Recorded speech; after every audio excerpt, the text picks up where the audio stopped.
Welcome to the Nagual Zone. I'm Anam.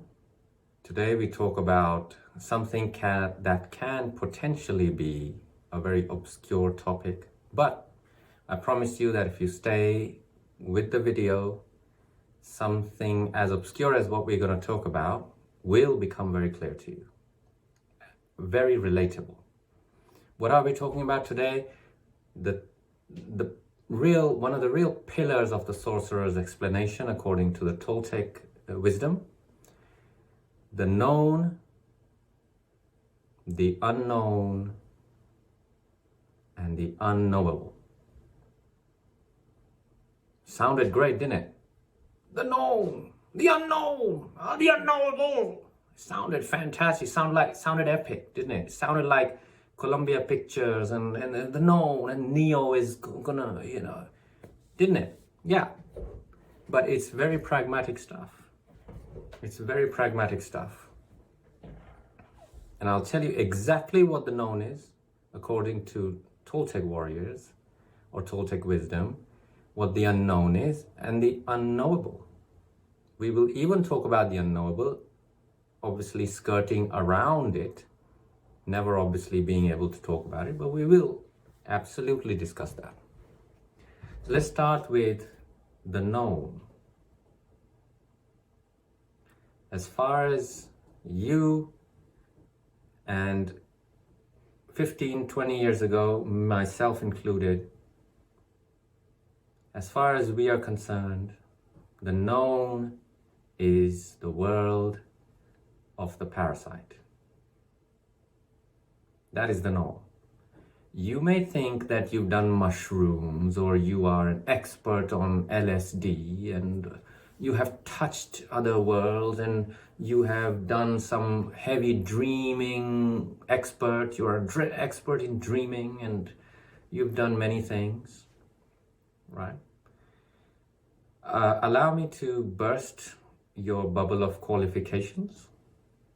All of that is very firmly in the world of the parasite's prison.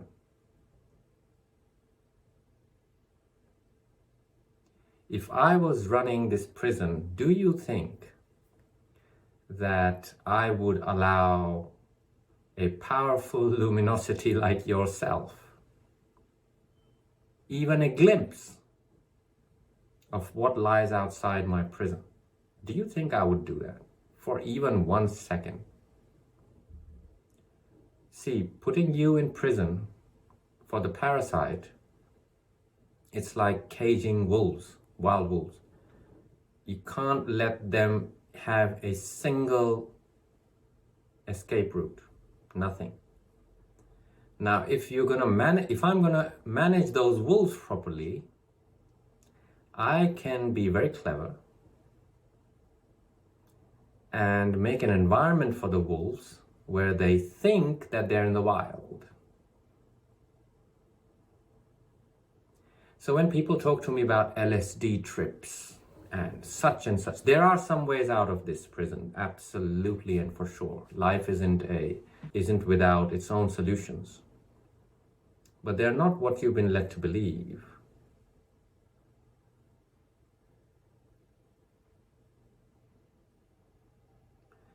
So any trips and mushrooms and all of that is just factored in the business model of the farm that we can also call the parasite's prison of perception, or perceptual prison.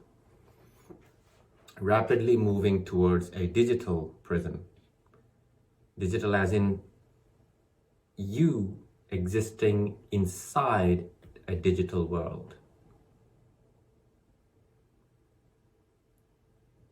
Yeah, that is, as far as you and me are concerned, the known.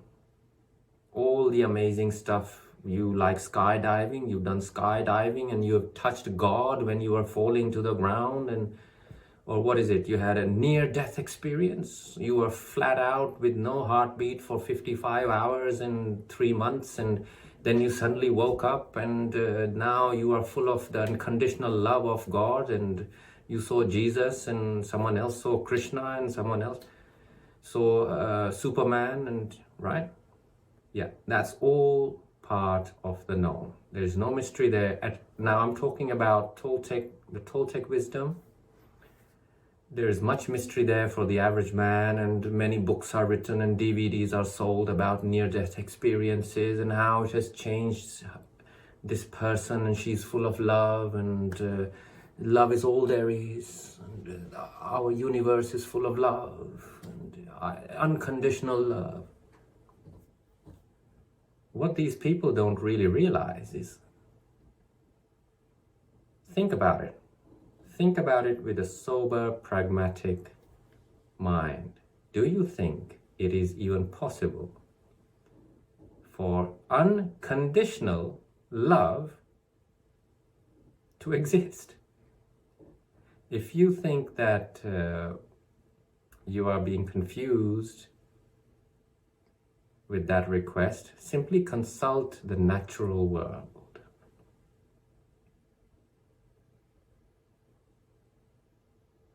The cycles of life and death.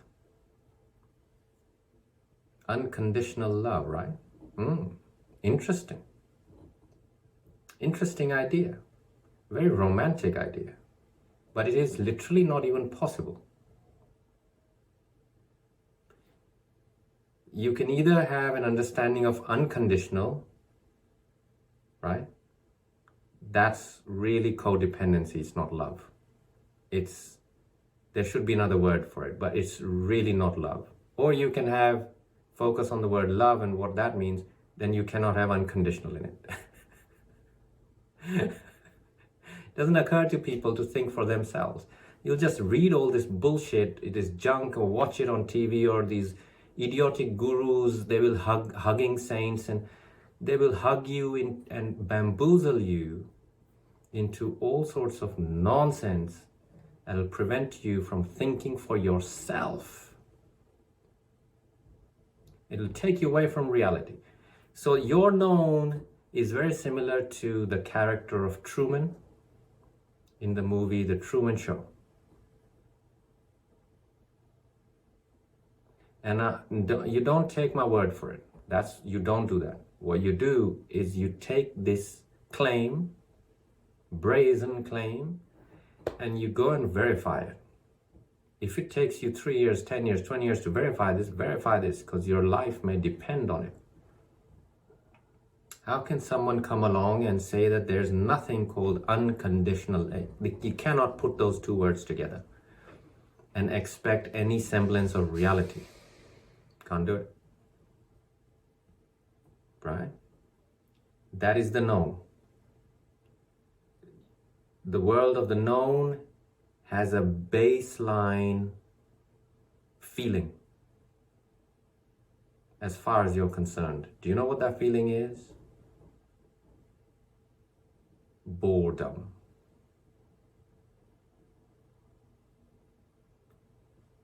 Everything you do, think about it and observe yourself very deeply, very carefully.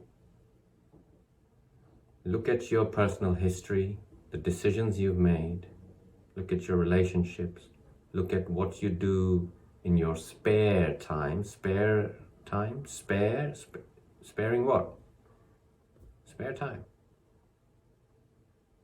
Look at what you do. You will see that everything apart from the basic functions, sleeping, even eating cannot be included. Eating is part of your boredom campaign. Everything that you know, have known, and will know has a baseline feeling from which decisions are made, behaviors are made, and it is boredom.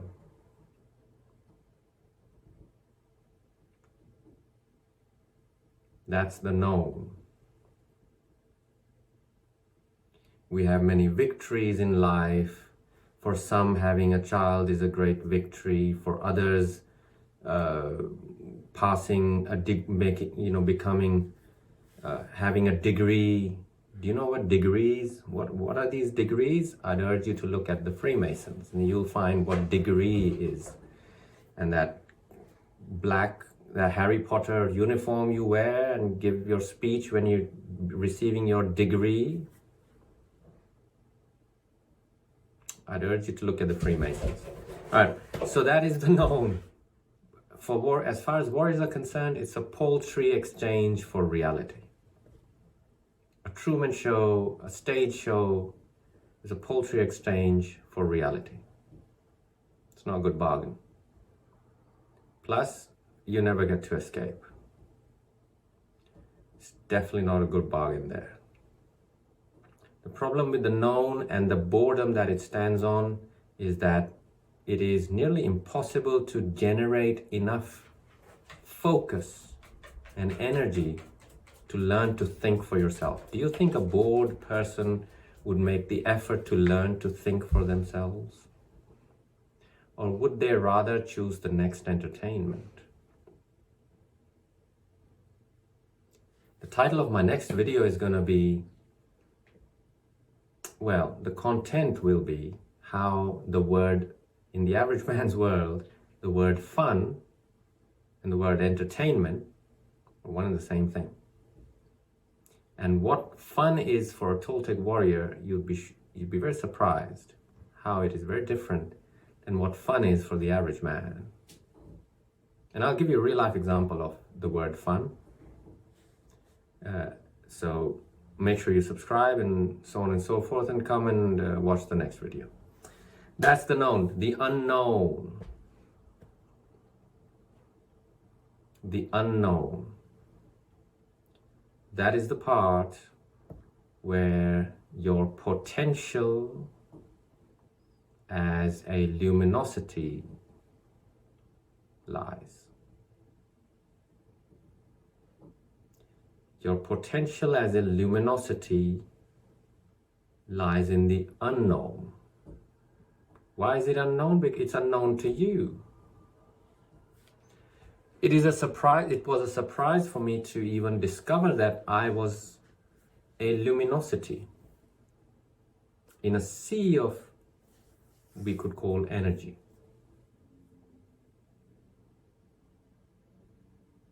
Yeah, no one bothered to tell me that before my benefactors showed me or trained me enough to verify for myself.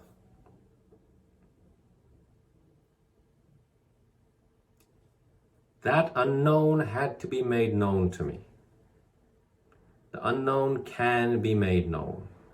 Your potential as a luminosity can be made known. You can know it.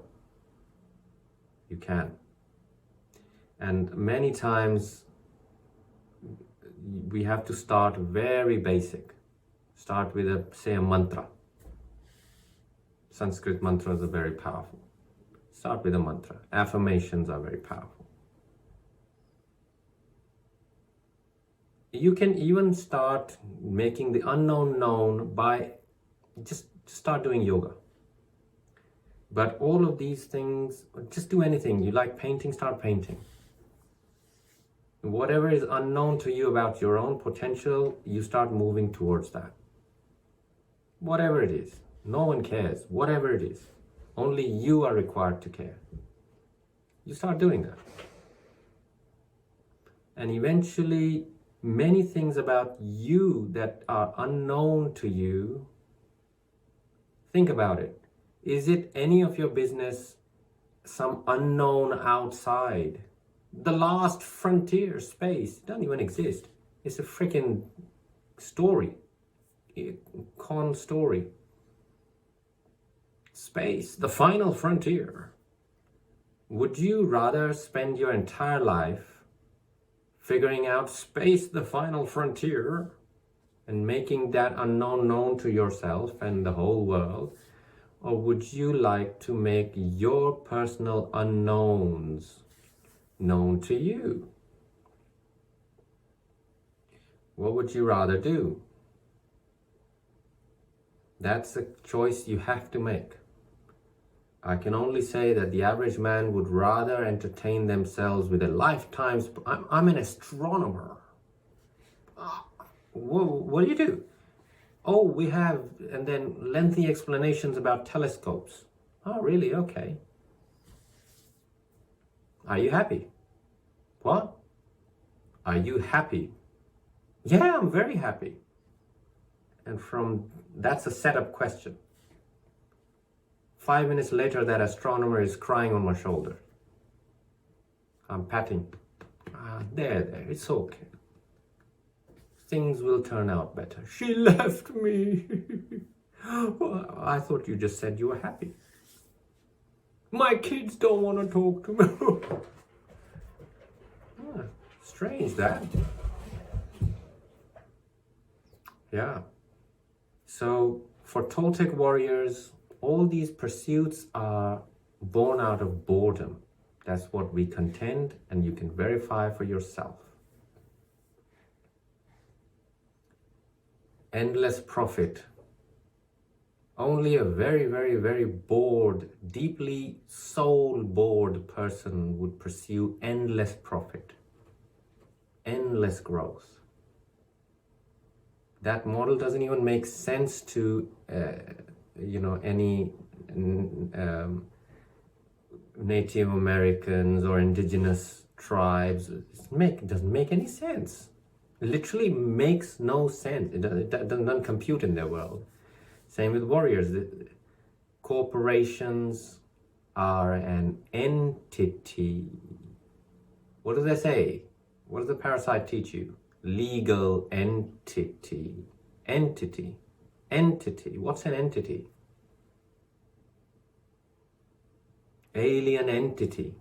An entity means some form of being that has intelligence. A corporation is a legal entity. Think about that one. So the unknown is where, for the warrior, our own potential lies, and we spend invest a lifetime in pursuing ourselves and our potential, in honing ourselves, making our energy expenditures efficient, not getting distracted by willy-nilly anything that comes along, not buying into the hyper-sexualized environment that the parasite has created for you, seeing through the demands and subscriptions of the mating instinct, but focusing on what does it mean for me as a luminosity to fulfill my potential. Along the way, it is possible to gain many wondrous perceptions about life, all manner of great things. But the greatest prize of all for Toltec warriors is freedom, which lies in the unknown as far as the average man is concerned. At the very least, freedom from the parasite's prison, soon to be a digital prison. You know what you carry around with you all day? It's basically a handheld chip, wouldn't you say? Yeah.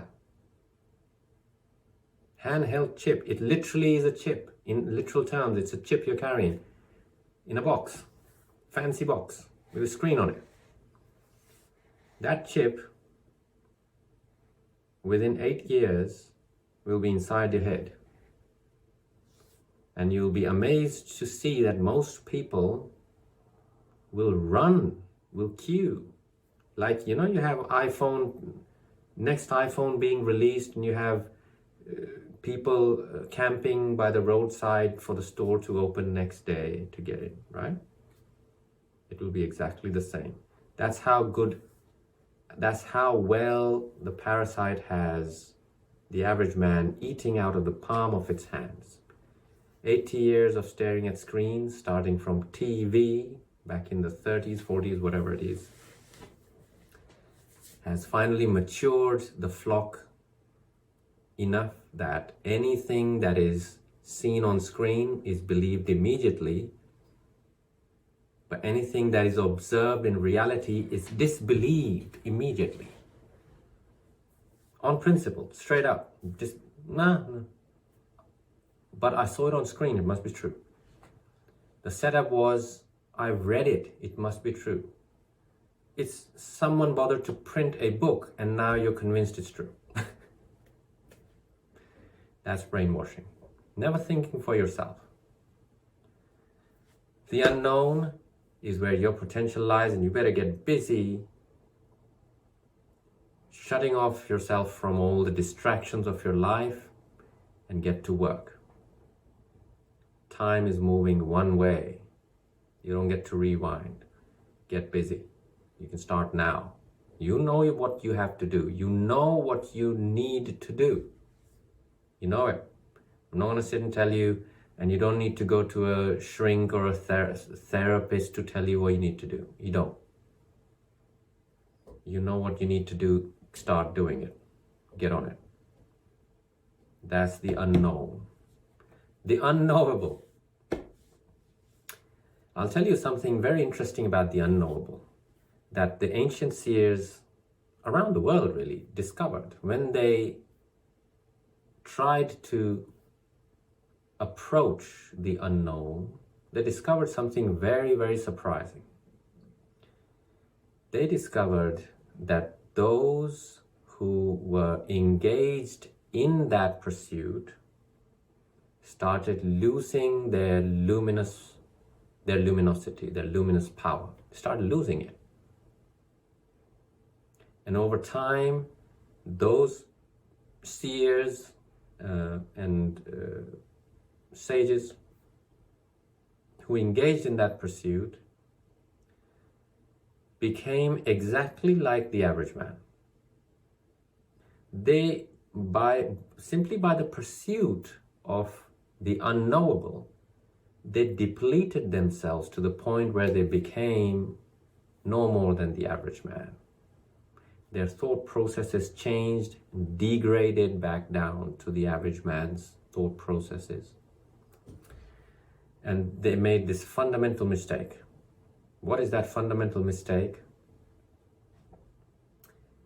You can verify this for yourself. The unknowable is based on one word. Why? Why? Why all this? Why? Why am I? Why?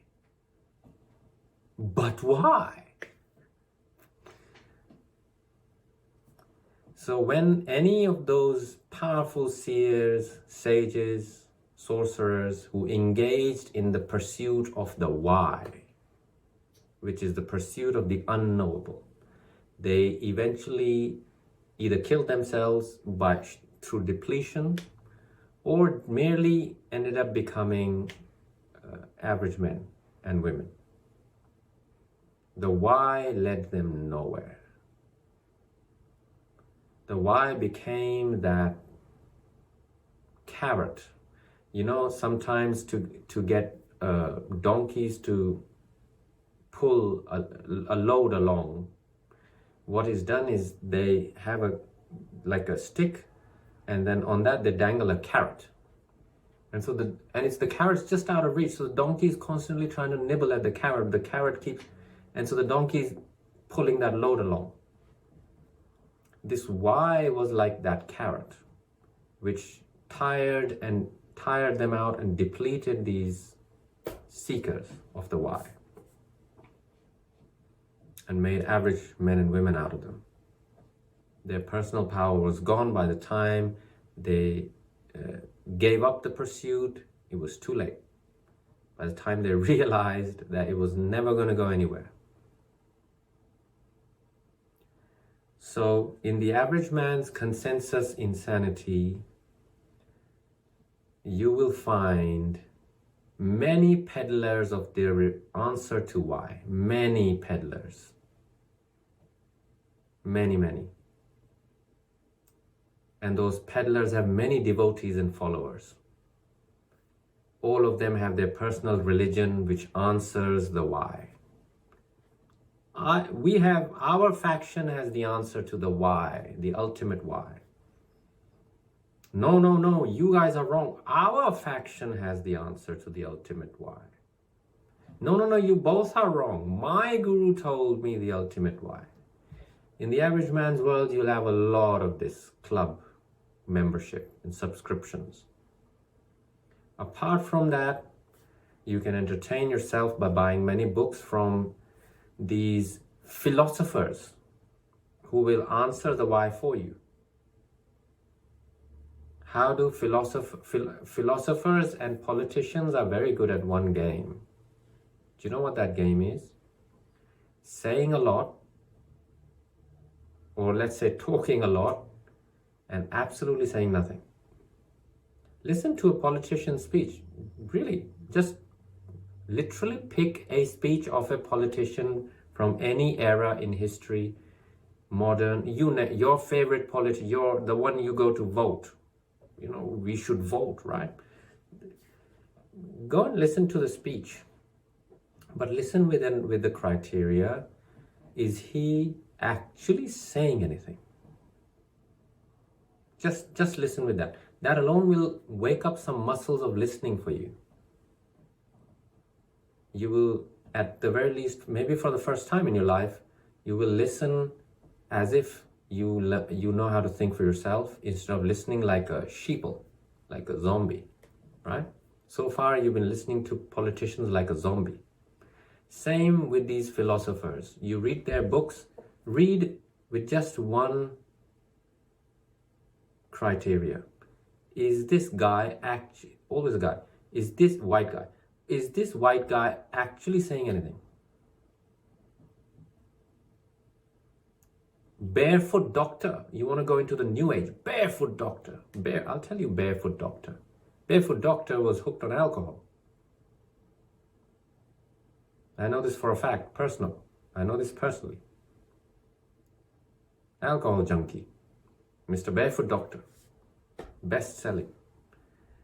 A great case in example of someone who says literally nothing but has so much content is in the new age, at least, is a so-called Indian guy by the name of Deepak Chopra.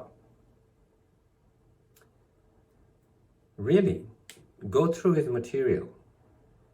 Another expert in that is Dalai Lama. I challenge you to sit through any of his talks without falling asleep. Anyway, I challenge you to sit through my videos without falling asleep. Right? Don't bother with the why. Plenty of people are entertaining themselves with the pursuit of the why. You don't have to join them.